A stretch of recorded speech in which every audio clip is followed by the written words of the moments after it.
Mon Pierre Bonte, Oui. toi tu as trouvé justement, on parlait de châteaux, on est là dans la vallée de la Loire, la vallée des rois, et, oui. tu vas nous montrer des châteaux un peu particuliers, hein, Voilà, Pierre. j'ai rencontré quelqu'un qui continue de construire des châteaux, mais lui, il fait des châteaux miniatures. Alors, il s'appelle Guy Perrier. Voilà, il est avec nous.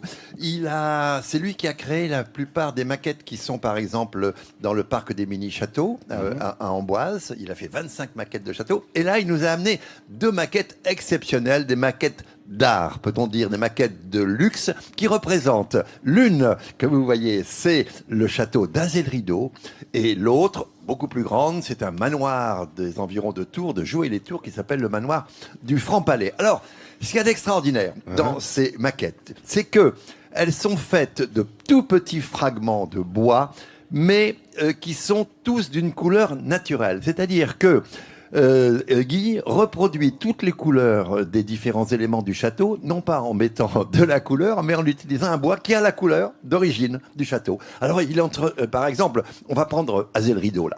C'est le plus petit. Bon, je vais vous dire qu'il y a 5200 pièces de bois d'une section de 3 mm carrés qui ont été utilisées, et il a utilisé 10 bois différents, de couleurs différentes, pour reproduire donc les couleurs d'origine. À l'identique. Et au total, 290 heures de travail. Et puis alors là, je vous dis pas. Là, c'est le chef-d'œuvre. C'est le manoir, donc j'ai dit, du Franc-Palais à Joué-les-Tours, qui a demandé 24 200 pièces de bois, de 12 bois différents. Et combien d'heures de travail, à votre avis? Pour ça, 10 000? combien d'heures? Non, 10 000? quand même pas. 1400. Ah bon? 1400 heures de travail. Alors le prix, il y a plusieurs bras. Le prix, je vous en parle même pas parce que au prix de l'heure, hein, monsieur, Ouais. c'est que ça doit coûter cher.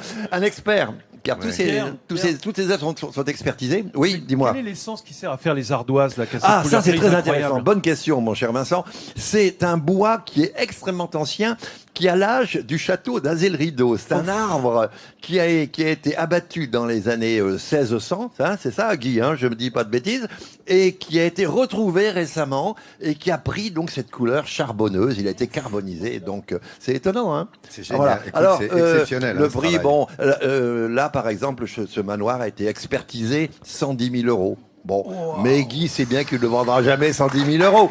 C'est d'abord pour le plaisir. Mais si vous avez un beau château, une belle propriété, vous voulez avoir chez vous une reproduction comme celle-ci, de cette qualité, vous écrivez à Guy Perrier, il vous fera un devis, il vous dira voilà combien ça va vous coûter. Mais ça vaut le coup quand même. Hein, quand Dis-moi, on a une c'est bonne un maison. talent Midi en France. Hein. Ah, je crois c'est- qu'on peut lui mettre talent Midi en France, Grand un ami talent. de la maison.